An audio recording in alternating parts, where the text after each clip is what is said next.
মায়ের হাতের রান্নার মতো সেরা রান্না আর মায়ের মতো সেরা রাঁধুনি পৃথিবীর আর কেউ হয় না। আসসালামু আলাইকুম, কেমন আছেন সবাই? প্রত্যেকটা মানুষকেই যদি জিজ্ঞেস করা হয় আপনার প্রিয় খাবার কোনটি আর আপনার কাছে সেরা রাঁধুনি কে, অবশ্যই মায়ের হাতের রান্না করা কোনো খাবারের কথা বলবে আর সেরা রাঁধুনি হিসেবে মাকেই বলবে।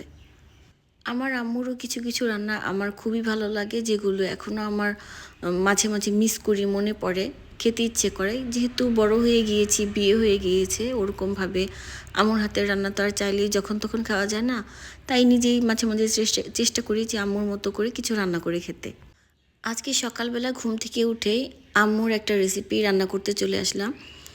আসলে আমি জানি না এই টাইপের রেসিপি কেউ খান কি না, কারণ আমাদের এলাকায় এরকমভাবে আমি কাউকে করতে দেখিনি বা রান্না করতে দেখিনি। ইভেন আমার বাবার বাড়ি বা শ্বশুর বাড়ি কেউই কিন্তু এভাবে রান্না করে না। জানি না কখন কিভাবে কেন আম্মু এভাবে আমাকে রান্না করে দিত। মেবি ভেজিটেবল খেতে চাইতাম না বলে আম্মু এভাবে রান্না করে দিত, বা যাই হোক, ছোটোবেলা থেকে যেভাবেই রান্না করে দিয়েছে এই খাবারটা আমার খেতে খুবই ভালো লাগে।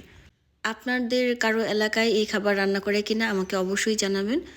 তো যেভাবে আমরা নর্মালি গরুর মাংস রান্না করি সেই সব মশলা দিয়ে আমি খুব ভালো করে কষিয়ে নিয়েছি।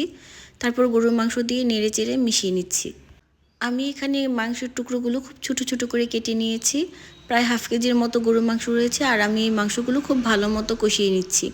ঢেকে দিচ্ছি যেন তাড়াতাড়ি সিদ্ধ হয়ে যায়। যেহেতু মাংসের পরিমাণ কম আর টুকরোগুলো অনেক ছোট, তাই একটু সময় নিয়ে আমি সিদ্ধ করে নিব। এখানে আমার মাংস কষানো হয়ে গিয়েছে, তারপর আমি পরিমাণ মতো পানি দিয়ে এটা ভালো করে সিদ্ধ করার জন্য আবারও ঢেকে দিব। আসলে আমি আজকে এই মাংসটা দিয়ে এমন একটা সবজি রান্না করব যা হয়তো অনেকেই দেখে অবাক হয়ে যাবেন। আমার কাছে তো এটা খেতে খুবই ভালো লাগে।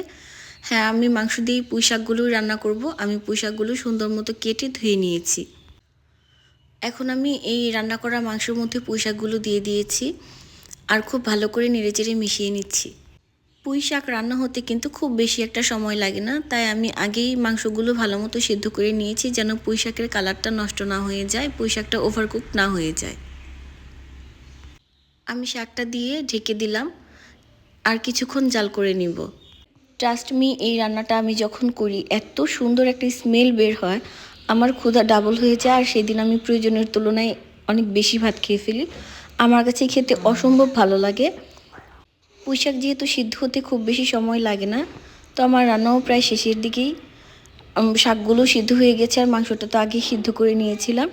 আমি বেশ কিছু কাঁচামরিচ দিয়ে দিচ্ছি এখানে আর ভালো করে নেড়েচেড়ে মিশিয়ে নিচ্ছি। হালকা একটু পানি দিয়ে দিব ঝোলের জন্য, খুব বেশি পানি দিব না কারণ প্রায় হয়ে গিয়েছে আমার রান্নাটা। ভালো করে একটু নেড়ে নিচ্ছি। ঝোলটাও ফুটে উঠেছে। আমি এখানে একটু ভাজা জিরার গুঁড়া দিয়ে দিয়েছি। ভাজা জিরার গুঁড়ো দিলে একটু এক্সট্রা ফ্লেভার যোগ হয়, যেটা খুবই ভালো লাগে। লবণ কম হয়েছিল, তাই আমি আর একটু লবণ দিয়ে নাড়াচাড়া করে দিচ্ছি। তরকারিটা হয়ে গিয়েছে, খুব সুন্দর একটা স্মেল বের হয়েছে আর খেতেও মাশাল্লাহ অনেক ভালো হয়েছিল। আমার তো খুবই ভালো লেগেছে। যারা কখনো এরকম করে খাননি একবার রান্না করে খেয়ে দেখবেন, আশা করি ভালো লাগবে। রান্নাটা ভালো লাগলে আমার চ্যানেলটি সাবস্ক্রাইব করে দিবেন। সবাই ভালো থাকবেন। আল্লাহ হাফিজ।